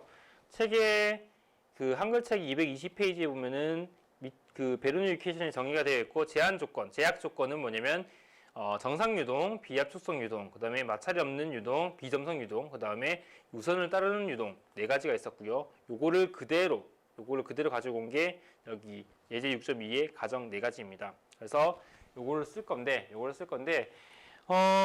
지금 여기서 베르누이 이퀘이션을 조금 더 간단하게 하기 위해서 이 지점과 어디 있냐면 요 지점과 요 지점, 아니면은 지금 여기서 봤던 게 어디 있냐면요, 요 지점, 그러니까 여기 지점과 여기 지점에서의, 여기 두 개 지점에서의 높이 차이는 별로 없다, 높이 차이 델타라고 부르는 요 높이 차이는 별로 없다라고 가정을 하고 그냥 날려버렸습니다. 그러면은 수학식이 조금 더 간단하게 되죠. 여기 이렇게 높이에 대한 고려를 할 필요가 없으니까, 그죠? 이렇게 표현이 될 거고요. 컨스트 이렇게 표현이 될 거고, 이 수식을 정체압과 정압, 동압의 개념으로 바꿔서 보면은 P0는 P 플러스 2분의 1 로 V 제곱으로 바꿀 수 있을 겁니다. 그리고 이 수식이랑 이 수식이랑 지금 다른 거는 단지 이 로, 덴시티 또는 밀도라는 텀을 이렇게 나눠주면 완벽하게 동일하게 나올 거고요. 그래서 나눠준 걸로 봅시다. 그러면은 어떻게 표현되느냐면은 로분의 P0는 로분의 P 플러스 2분의 1 V 제곱으로 나타나게 될 거죠. 그죠? 그렇게 될 거고, 우리가 모르는 것, 일단 여기서 측정된 게 P와 P0와 P의 차이입니다. 그죠? 여기서가 P0고요. 여기의 압력이 P0고요. 그 다음에 여기서의 압력이 P고, 이 P0와 P 사이의 압력 차이는 이만큼, 그죠? 수은주의 높이로 나타나게 됐죠. 그래서 우리가 측정한 거는, 우리가 요 마노미터를 이용해서, 밑에 있는 요 장치를 이용해서 측정했던 거는 P0와 P의 차이가 뭘로? 여기 수은주의 높이 30mm로 나타나게 된 거고요. 그러니까 우리가 여기서 측정했던 거는 요 차이 값을 측정했던 거고, 우리가 알고 싶은 거는 벨로시티, 요 값이기 때문에 요 수식을 벨로시티에 대해서, 그죠? 벨로시티에 대해서 정리를 한번 해 봅시다. 어떻게 하냐면 요거 그냥 여기 있는 수식, 여기 있는 수식을 왼쪽으로 넘기고요. 그 다음에 양쪽에다가 2를 곱해주고 거기다 루트를 씌우면 되겠죠. 요거 봅시다. 일로 넘어와서 보면요. 예, 일로 넘어가서 보면 요거를 일단 1로 넘깁시다. 그러면은 로분의 1로 묶고 P0 마이너스 P 이렇게 정리를 할 수가 있을 거고, 이것이 2분의 1 V 제곱일 겁니다. 그러면 양쪽에다가 2를 다시 곱해줘서 로분의 2 P0 마이너스 P는 V 제곱 이렇게 표현이 될 거고요. 그죠? 이렇게 표현이 될 거고, 마지막으로 양쪽을 루트를 씌워줘서 결론적으로 V는 루트 로분의 2 P0 마이너스 P 이렇게 정리가 될 겁니다. 그죠? 이렇게 정리가 된 것이 지금 책에 있는 내용이죠. 그죠? 책에 있는 그 아래쪽에 있는 내용이고요. 그 다음에 이번에는 요거 우리가 아까 얘기했다시피 P0 마이너스 P를 우리가 요 마노미터를 이용해서 그러니까 측정을 했는데, 이 마노미터가 나타내는 것은 무엇이냐면, 이 마노미터의 30mm라는 것이 무엇을 뜻하느냐? 이 두 개의 차이가 로 G H, 그죠? 우리 정역학, 그 유체 정역학 또는 챕터 3에서 했던 내용 그거 한번 상기시켜 보면 돼요. 그때 이 높이 H를 30mm로 본 거고요. 그 다음에 G는 중력 가속도, 그리고 요 로우 데니시티는 우리가 지금 이 안에다가 수은을 넣어놨기 때문에 수은에 대한, 그죠? 수은에 대한 밀도값이 되어야 될 겁니다. 근데 이 수은의 밀도값을 어떻게 계산을 하느냐? 실제 어떤 값으로 계산을 하는 것이 아니라, 아까 우리가 그 어펜딕스 뒤쪽에 있는 그 비중 봤던 부분 있죠? 거기 있는 내용들을 가지고 올 건데요. 자, 봅시다. 어디냐면은 A.1 보면은 비중 스페시픽 그래비티라고 해서 그 4도시에서의 물의 밀도와 그 다음에 우리가 원하는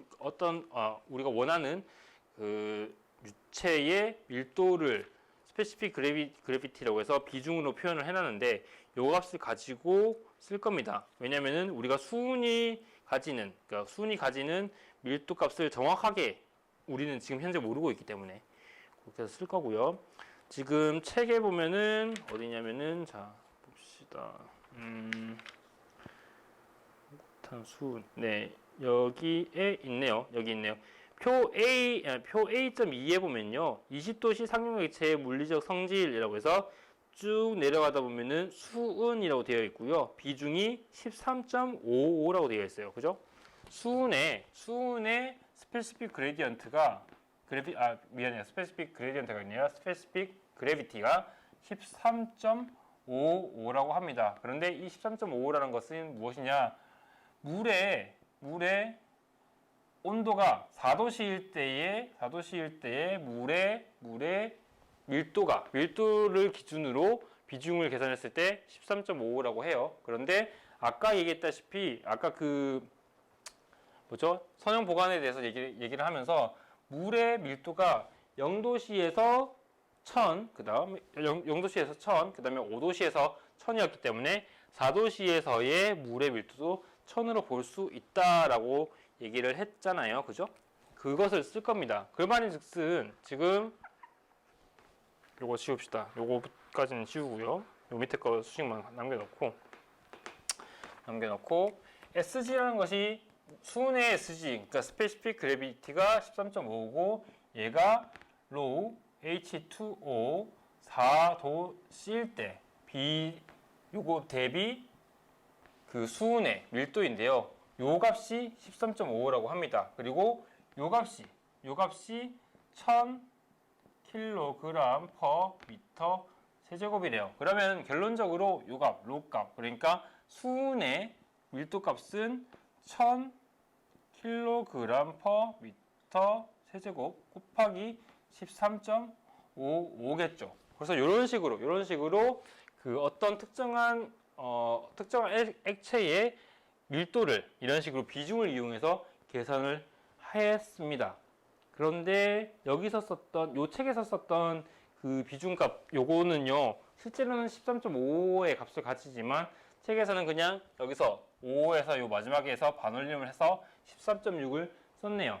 그래서 여기 있는 거 여기 P-P를 이렇게 계산할 수가 있고 여기서 H는 30mm, 그 다음에 G는 9.81m/s 제곱, 그 다음에 m/s 제곱, 그 다음에 로우 값을 13.55 곱하기 1000 요 값을 쓰는 게 사실은 정확하기는 한데 책에서는 그냥 13.55가 아니라 13.6을 쓴 겁니다.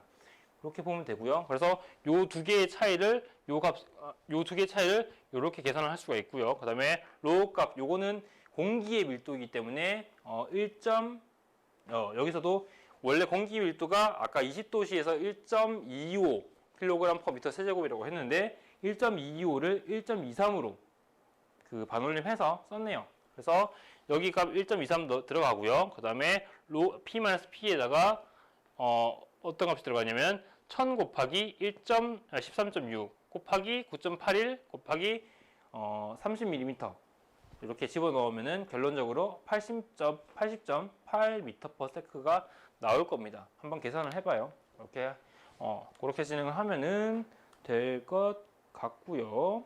그 다음에 얘들이 6점이 제일 마지막에 보면은 온도가 20도씨일 때 공기 중의 음속이 343m/s이다.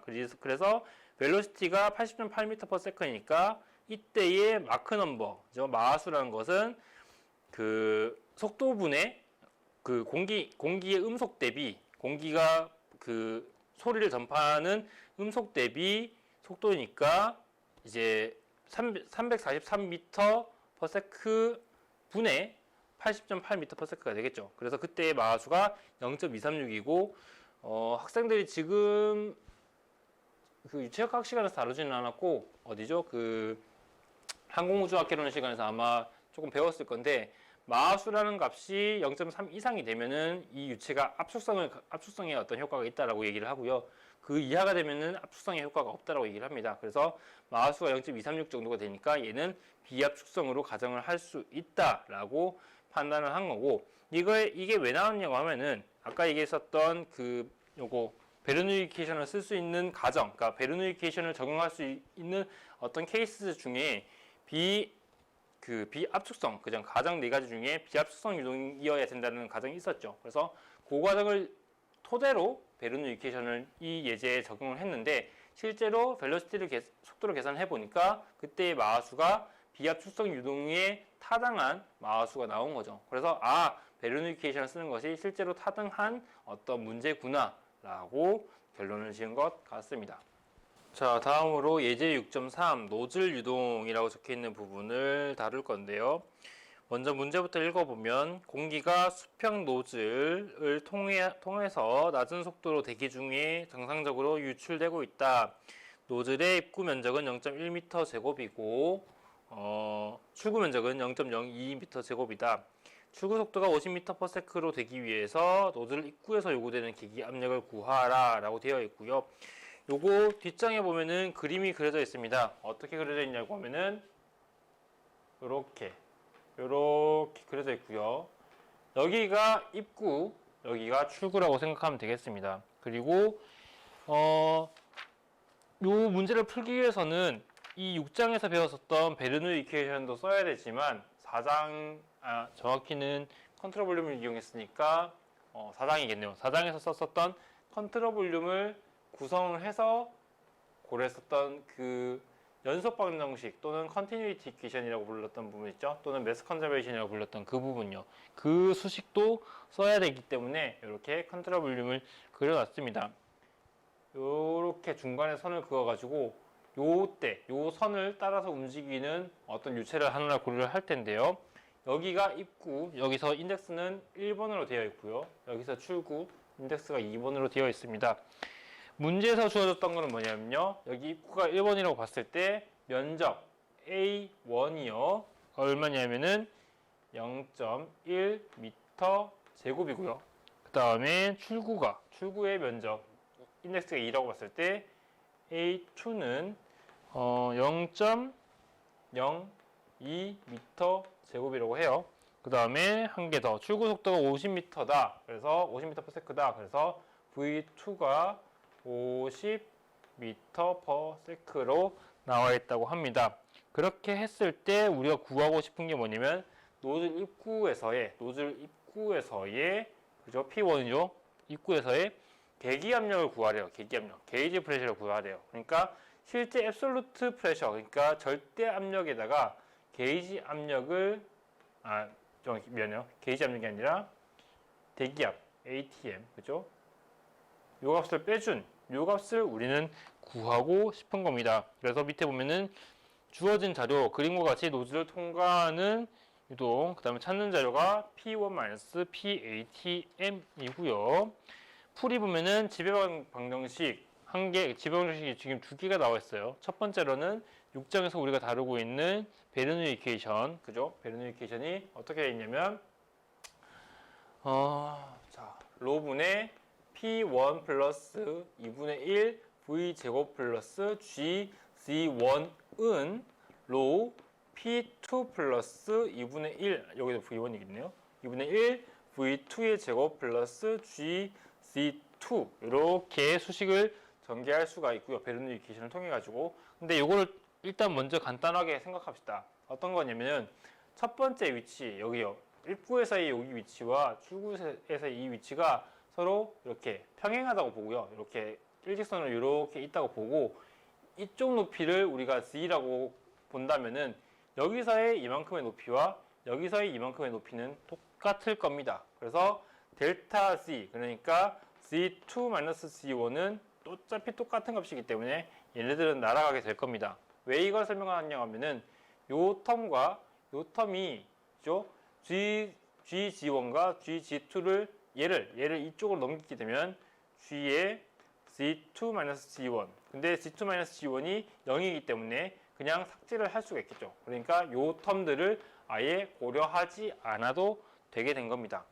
그래서 베르누이 이퀘이션이 이렇게 길게 좀 쓰여 있지만 얘를 조금이나마 줄이기 위해서 GC1과 GC2가 서로 같다고 표현을 해서 이렇게 수식을 조금 줄여놨습니다. 그리고 우리가 이 베르누이 이퀘이션을 쓰고 싶다. 이 베르누이 이퀘이션을 통해 가지고 이때에서의 압력과 속도, 이때에서의 압력과 속도의 관계식을 쓰려면 우리가 알아야 되는 게 뭐냐면은 일단 압력 부분도 알아야 되겠지만 속도 부분도 알아야 될 겁니다. 그죠? 속도 부분을 알아야 될 겁니다. 그래서 속도 부분을 봤을 때 일단 출구에서의 속도는 나왔어요. 그죠? 출구에서의 속도는 50m/s로 나와 있는데 입구에서의 속도를 우리는 현재 모르고 있죠. 그래서 얘를 어떻게 계산을 하느냐? 우리가 4장에서 다뤘었던 컨트롤 볼륨에 대한, 그죠? 검사 최적에 대한 연속 방정식, 그죠? 그 연속 방정식을 쓸 건데 그때 당시에 기억을 되짚어 보면은 연속 방정식이 어떻게 표현이 됐었냐? 이렇게 표현이 됐었을 겁니다. 책에 있는 그 부분요. 정확히는 이렇게 벡터 형식으로 이렇게 표현을 돼서 중간에 비압속성 균일 유동에 대한 연속 방정식 이렇게 세웠던 거를 기억을 할 겁니다. 요걸 그대로 가져다 쓸 건데요. 여기 점으로 찍혀 있는 게 두 개의 벡터에 대한 내적인데 지금 유체가 이렇게 흘러오고요. 이렇게 흘러나가고 요 평행하게 흘러오고 흘러나가는 것. 그 다음에 얘와 이 방향과 완벽하게 같은 방향인데 여기 입구에서의 A 방향, 그러니까 요 면적에 대한 면적 벡터가 요렇게, 그 다음에 출구에서의 면적 벡터는 이렇게 표현이 되다 보니까 방향은, 그러니까 요 둘 다 여기 요 벡터와 요 벡터, 속도 벡터와 요 면적 벡터가 서로 평행하긴 하지만 여기서는 방향이 반대, 여기서는 평행하지만 방향이 같다라고 해서 여기서는 내적한 그 부호가 플러스, 여기서는 그 내적한 부호가 마이너스라고 고려할 수가 있을 겁니다. 요거 그 챕터 4장, 그러니까 4장 내용을 기억을 되새겨 보면은 얘가 왜 플러스고 얘가 왜 마이너스인지를 이해할 수 있을 거예요. 그래서 얘를 쓸 건데 그 외에 이쪽 부분이나 이쪽 부분 같은 경우에는 유동이 들어오고 나가는 것이 아니기 때문에 전혀 고려할 필요가 없고요. 요것과 요것만 고려를 하면 됩니다. 그래서 이 수식을 출구와 입구에 대해서 잠깐 나눠서 풀어서 설명을 하면은 얘가 어떻게 되냐면은 V2 A2 마이너스 V1 A1은 0 이렇게 표현이 될 겁니다. 왜 이렇게 표현이 되냐고 하면은 출구에서는 벨로시티 속도와 면적 벡터의 방향이 같고 그래서 같아서 플러스 그죠? 그 다음에 입구에서의 속도와 면적 벡터는 서로 반대 방향이기 때문에 마이너스 그죠? 그리고 나머지 다른 위치에 대해서는 다른 컨트롤 볼륨에 대해서는 유체가 들어오거나 나가지가 않으니까 전혀 고려할 필요가 없고요. 그래서 연속 방정식이 이렇게 세워졌었는데 얘를 이렇게 V2A2 V1 A1은 0이다 라는 수식으로 바꿔서 볼 수 있을 겁니다. 이렇게요. 이렇게 볼 수 있을 거고요. 얘를 우리가 알고 있는 것 A2, A1 알고 있고요. 그리고 V2를 알고 있기 때문에 우리가 알고 싶은 여기 V1은 어떻게 되느냐 얘를 이 텀을 이렇게 넘기고 양쪽을 A1으로 나눠주면 되겠죠. 그러면은 어떻게 되느냐면 V1은 V2 이렇게 표현해줍시다. V1은 A1분의 A2 곱하기 V2 이렇게 수식이 전개가 될 거예요. 그죠? 그래서 우리가 알고 있는 것 여기에다가 0.1 A2에다가 0.02 그 다음에 V2에다가 50을 넣어주면은 어떤 값이 되냐고 하면은 얘는 10m/s가 된다고 합니다. 책에 적혀 있죠. 그렇게 정리가 될 거고요. 네, 그렇게 정리가 될 거고 얘를 이용해서 이제 베르누이 이퀘이션을 한번 써봅시다. 어떻게 하느냐고 하면은 얘가 노즐이고요. 실제로는 이 노즐이란 게 뒤쪽에 뭐 예를 들면 이렇게 파이프가 이렇게 쭉 있어가지고 여기서 유동이 이렇게 쭉 들어오고 있고 그 다음에 노즐을 통해서 여기가 지금 요거 봅시다. V1이 10m/s이고요. V2가 50m/s이죠. 그 말인 즉슨 여기서의 속도가 여기서의 속도보다 더 크다는 뜻이고요. 그래서 가속이 됐다는 느낌으로 이해를 하면 돼요. 그래서 노즐이라는 것은 이렇게 생긴 노즐이라는 것은 유체의 속도를 가속시키는 역할을 한다라고 이해를 하면 되고 10m/s에서 50m/s로 쭉 가속을 하면서 이 순간에 50m/s로 바깥으로 이렇게 튀어나가게 되는데 이 바깥에서의 압력은요. 이게 공기 중으로 공기 중으로 이렇게 나가는 거다 보니까 여기서의 압력은 대기압 PATM일 겁니다. 그죠? PATM일 거고요. 그래서 여기 요 수식에서 P2, 그죠? 여기 출구에서의 압력은 PATM이 될 겁니다. 그죠? 그러면은 요거 보면 대충 감이 오죠? 우리가 알고 싶은 게 P1 PATM인데 P2가 PATM은 바뀔 거고요. 얘 모르고요. 얘 알고 있고요. 그 다음에 대기압에서 여기 대기에서의 압력이 미안해요. 대기에서의 밀도가 지금 여기서는 1.23 그죠? 네, 1.23km/m 세제곱. 그러니까 공기가 대기 중에 있을 때 대기압 기준으로 밀도를 1.25 원래는 1.25kg/m 세제곱인데 반올림을 해서 1.23 kg/m 세제곱으로 고려를 했던 것 같아요. 그러면은 우리가 모르는 거는 P1, 그러니까 우리가 알고 싶은 거는 P1인데 P1과 P2가 PATM이다 보니까 이 수식을 P1 P2로 정의를 하면은 그 값 자체가 우리가 원하는 P1 PATM이 될 겁니다. 왜냐하면 P2가 PATM이니까 공기 중으로 퍼져나갈 때 여기서의 압력이니까요. 그래서 요 수식을 조금 정리를 해봅시다. 자, 일단 V1은 10m/s다라고 연속 방정식을 이용해서 계산한 것까지 보고요. 이 수식을 이제 어떻게 고를 하느냐? 자, 여기는 P2, 그러니까 P1 플러스 2분의 1 V1 제곱은 로의 P2 플러스 2분의 1 V2의 제곱인데 이 수식 이쪽으로 넘기고요. 이 수식 이쪽으로 넘기면요. 로분의 1로 묶을 수 있고 P1 P2가 될 거고 사실 P2가 아까 얘기했다시피 PATM이니까 이 수식을 전개를 한 다음에 양쪽에 로 공기의 밀도를 곱해주면 바로 우리가 원하는 것을 구할 수 있는 수식이 될 겁니다. 그래서 얘는 2분의 1로 묶어서 V2의 제곱, 그죠? 마이너스 얘가 1로 넘어가니까 V1의 제곱. 이렇게 수식이 전개가 될 거고요. 결론적으로 우리가 보고 싶은 건 P1 마이너스 P2. P2가 아까 얘기했다시피 PATM이기 때문에 P1 마이너스 PATM은요. 2분의 로우 V2의 제곱 마이너스 V1의 제곱 이렇게 표현이 될 겁니다. V태가 50m/s, V1이 10m/s.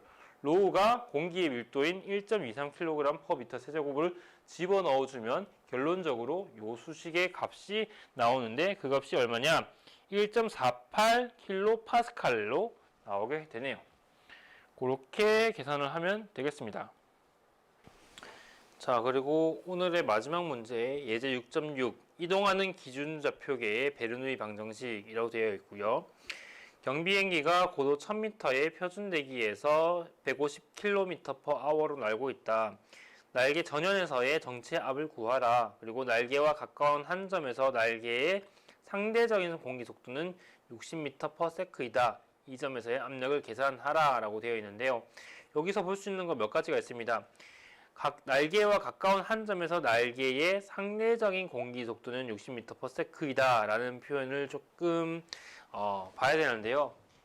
자, 우리가 우선 고려해야 되는 부분이 뭐냐면은 그 예제 6.6의 첫 번째 있는 그림인데요. 여기 보면은 관찰자가 이렇게 서 있고요. 이렇게 땅에 서 있고요. 그 다음에 날개 또는 우리는 이제 에어포일이라고 부를게요. 에어포일이 여기에 있다가 이렇게 움직이는 상황이 될 겁니다. 이 에어포일이 이쪽으로 비행하고 있다고 했을 때 시간에 따라서 이 에어포일이 여기서 이렇게 움직이는 어떤 상황이 될 겁니다. 근데 이 땅 위에 있는 사람의 입장에서 봤을 때 에어포일이 시간에 따라서 위치가 변하다 보니까 얘를 마치 비정상 유동, 그죠? 정상 상태, 그러니까 시간에 따라서 뭔가 바뀌는 유동으로 과정을 할 수 있기 때문에 우리가 그 6장에서 배웠었던 베르누이 이퀘이션을 쓸 수는 없게 됩니다. 왜냐면은 베르누이 이퀘이션은 시간에 따라서 유동의 어떤 변화가 없는 정상 유동을 가정해서 나온 수식이기 때문에 만약에 우리가 이 관찰자 입장, 땅 위에 있는 이 관찰자 입장에서 에어포일을 받아봤을 때 이 에어포일에 관련된 어떤 그 계산은 비정상 상태를 가정할 수밖에 없기 때문에 베르누이 이퀘이션을 쓸 수가 없게 될 겁니다. 그래서 이렇게 사람이 이렇게 그 땅 위에 있다고 생각하지 않고 이번에는 어떻게 생각을 하냐고 하면은 에어포일이 이렇게 생겼고요. 에어포일 이렇게 생겼고요. 이 위에 물론 사람이 탈 수는 없겠지만 날개 위에 탈 수는 없겠지만 이렇게 에어포일 위에 날개 위에 있다라고 가정을 해봅시다. 그러면은 이 에어포일이 실제로 1초일 때는 여기, 2초일 때는 이렇게 위치가 바뀌긴 하겠지만 에어포일의 위치가 바뀜에 따라서 사람의 위치도 똑같이 이렇게 옮겨갈 겁니다. 그러면은 우리가 마치 차를 타고 가고 있을 때 차와 우리와의 거리가 유지되고 멀어지지 않은 것과 마찬가지로 시간이 아무리 지나더라도 이 사람은 이 에어포일 위치에 가만히 있을 겁니다. 그죠? 그래서 이때는 이 사람이 보기에 이 에어포일 주위에서의 어떤 유동들이 정상 상태로 보일 수가 있겠죠. 그죠? 그러한 관점을 쓴 겁니다. 근데 이 관점이 어떻게 볼 수 있냐면요. 아까 얘기했다시피 관찰자가 땅에 있을 때는 에어포일이 1초일 때 여기, 2초일 때 여기. 그래서 이렇게 움직인다고 생각을 할 수가 있는데 이번에는 관찰자가 여기에서 타고 있다고 생각하면은 유체가 이렇게, 그러니까 이거는 이런 케이스 같은 경우에는 에어포일이 직접 앞으로 이렇게 이동을 하는 거지만 이렇게 관찰자가 이 에어포일 위에 있다고 하면은 마치 우리가 그냥 항공우주학개론에서 많이 다뤘던 것처럼 유체가 우리가 움직이는 것이 아니라 유체가 우리 쪽으로 이렇게 들어오는 걸로 생각할 수가 있을 겁니다. 그죠? 그래서 요러한 관점으로 보겠다는 겁니다. 이렇게 관점으로 보면은 우리가 정상 상태를 가정할 수 있으니까요. 그렇게 보겠다는 것이고요. 문제를 보면은 경비행기가 고도 1000m, 그죠? 1000m를 비행하고 있는데 속도가 얼마냐면은 150km/h라고 해요. 그죠? 그렇게 됐고 이때 우리가 알고 싶은 게 뭐냐면은 날개 전연이라고 하는 게 여기에요. 여기 리딩 엣지 또는 앞전이라고 부르는 여기에서의 정체압을 구하래요. 왜냐하면은 앞전에서의 속도는 0이 되니까 그때에서의 압력은 정체압이겠죠. 그래서 이때의 정체압을 구하고요. 그리고 날개와 가까운 한 점에서의 날개의 상대적인 공기 속도. 그러니까 이 날개의 상대적인 공기 속도. 우리는 이 날개를 타고 날개 위에 이렇게 서서 보고 있으니까 이 날개에 대한, 그죠? 이 날개에 대한 상대 속도가 예를 들면 이거 지웁시다. 날개에 대한 상대 속도가 예를 들면 여기서의 속도가 이렇게 날개 위에서의 상대 속도가 얼마냐? 60m/s래요. 60m/s라고 합니다. 그러면은 이때는 속도가 있는 상태이기 때문에, 속력이 있는 상태이기 때문에 압력이 정체압이 아니라 정압이겠죠. 그죠? 이때의 정압이 있을 건데 그때의 정압을 계산하라. 그래서 이 문제는 두 가지의 소문제로 쪼개지겠죠. 하나는 정체압, 앞전에서의 정체압, 그 다음에 하나는 어떤 위치인지는 잘 모르겠지만 그 60m/s라는 속도로 움직일 때의 압력, 정압을 계산하여라 라고 되어 있네요. 그러니까 당연히 정치압과 정압 이런 것들을 계산할 때 쓸 수 있는 베르누이 이퀘이션을 써야 될 거고, 근데 베르누이 이퀘이션을 쓰려면 정상 상태를 가정을 했었어야 되는데 사람이 땅에 서 있다고 하면은 이 움직임 자체가 비정상 움직임이기 때문에 베르누이 이퀘이션을 쓸 수가 없었던 겁니다. 그래서 이 위에 타고 있다라고 보고 정상 상태를 가정을 해서 베르누이 이퀘이션을 도입을 하겠습니다. 그렇게 보면 되고요. 근데 요거 하나 봐야 되겠네요. 우리가 이 에어포일이요 어디를 비행하고 있냐고 하면은 C레벨, 그러니까 수표면을 비행하고 있는 것이 아니라요 1000m라는 상공에서 비행을 하고 있어요. 그러면은 우리가 많이 예를 들면 중고등학교 때도 많이 배웠겠지만 당연히 고도에 따라서 그 유체, 우리는 지금 공기를 비행하고 있을 건데 이 공기의 그 상태량, 예를 들면 압력이라든지 온도라든지 밀도 같은 것들이 다 다를 겁니다. 그죠? 그래서 1000m에서의 공기의 상태량을 어디서 볼 수 있느냐? 아까 얘기했던 그 어펜딕스, 그죠? 어펜딕스 어디에 있냐면요. 그 한글책으로 654페이지에 보면은 표 A.3이라고 해서 미국 표준대기의 성질이라고 적혀 있고요. 이때 기하학적 고도가 1000m일 때 온도는 크게 상관없어요. 우리는 베르누이 이퀘이션을 쓸 때 온도의 개념을 쓰지 않고 압력이랑 밀도의 개념을 쓸 거기 때문에 온도는 상관이 없고요. 1000m일 때의 요거 P분의 PSL이 얼마냐면은 지금 0.8870, 그죠? 0.8870이라는 값이 나왔고요. 그 다음에 로우분의 로우 SL이 얼마냐면은 0.9075, 그죠? 0.9075입니다. 그리고 이 표의 가장 아래쪽에 보면은 PSL이 1.01325 곱하기 12 5승 뉴턴 퍼 미터 제곱이라고 적혀 있고요. 요게 그 값이고요. 그 다음에 로 SL이 1.2250 kg 퍼 미터 세제곱이라고 합니다. 그러니까 1000m 상공에서의 압력은 0.8870 곱하기 그 1기압, 그죠? 1.01325 곱하기 15승을 곱해준 거죠. 그러니까 요거에 뭐냐면 사실은 C레벨, 수표면에서의 압력 대비 88.7%의 압력을 1000m에서 가진다는 뜻이고요. 얘도 마찬가지로 수표면에서의 밀도 대비 90.75% 정도의 밀도를 1000m에서 가진다는 뜻이 되죠.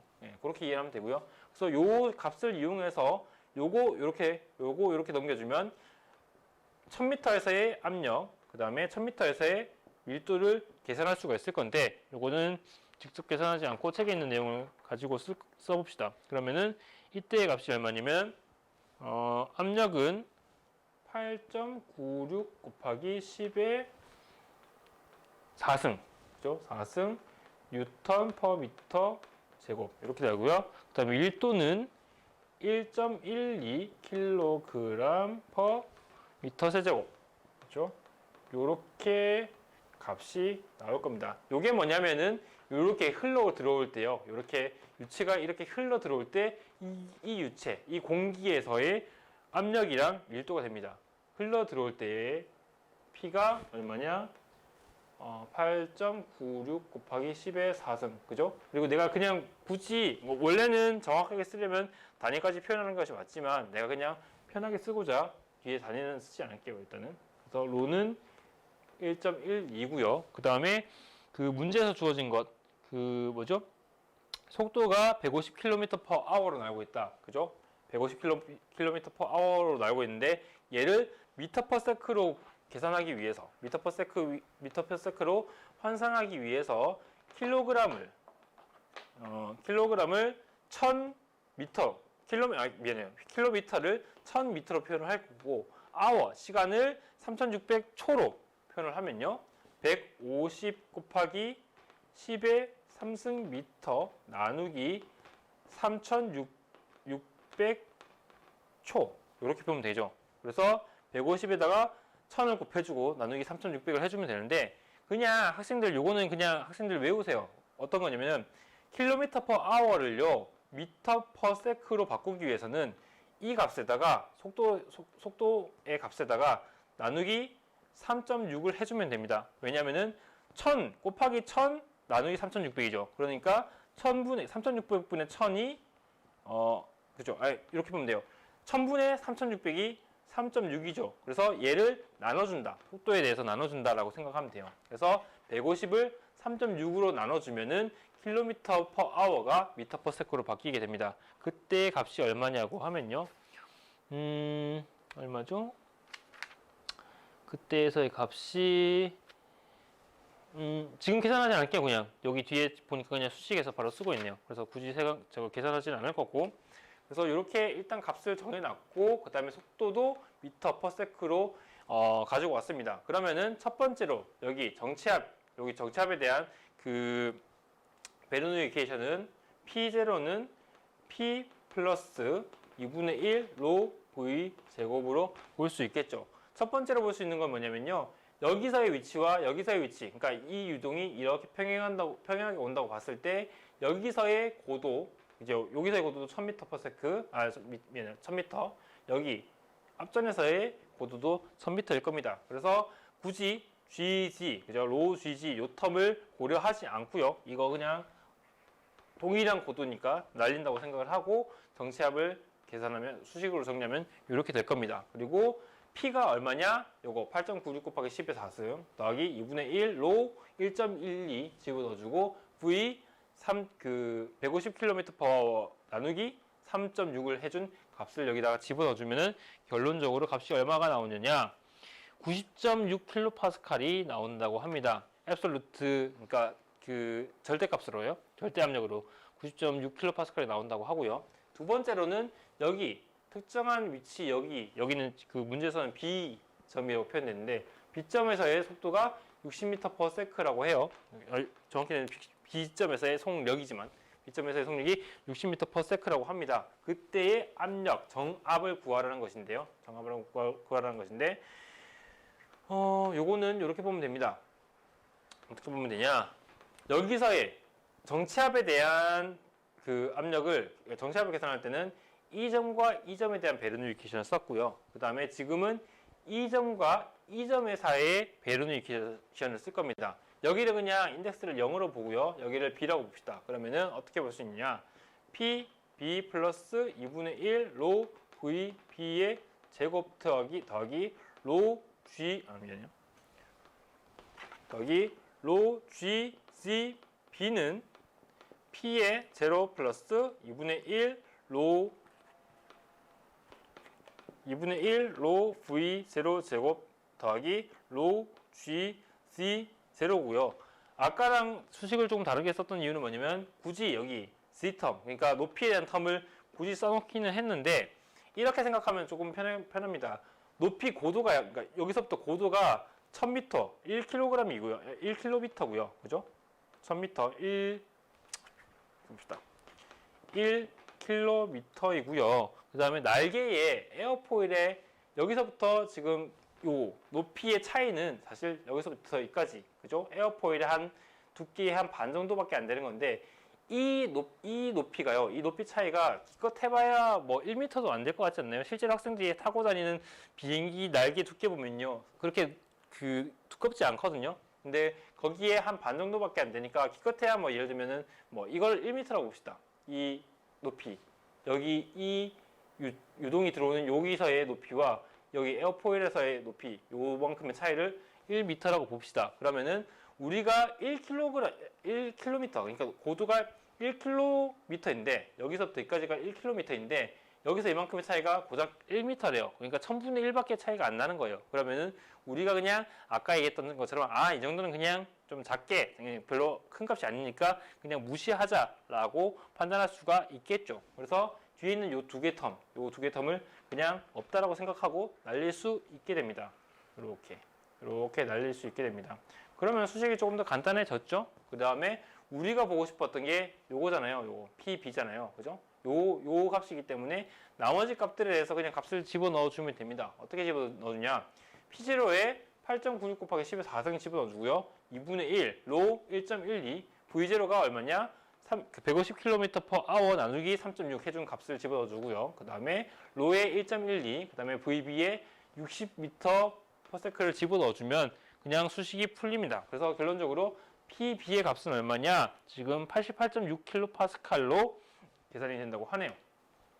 그런 식으로 문제를 풀면은 되겠습니다. 그래서 전체적으로 봤을 때 베르누이 이퀘이션을 잘 활용을 해서 압력과 속도 간의 상관관계를 이용해서 문제를 푸는 것, 세 문제를 다 풀었어요. 그래서 요 세 문제를 통해 가지고 학생들이 이제 아는 거죠. 이제 압력이랑 속도는 베르누이 이퀘이션을 이용을 해서 뭔가 관계식을 정리를 해서 쓸 수 있구나. 그 중에서 아는 것들은 어떤 값을 집어넣고 모르는 값을 이제 이 베르누이 이퀘이션을 통해서 계산할 수 있겠구나 라는 거를 아마 이해할 수 있을 것 같아요.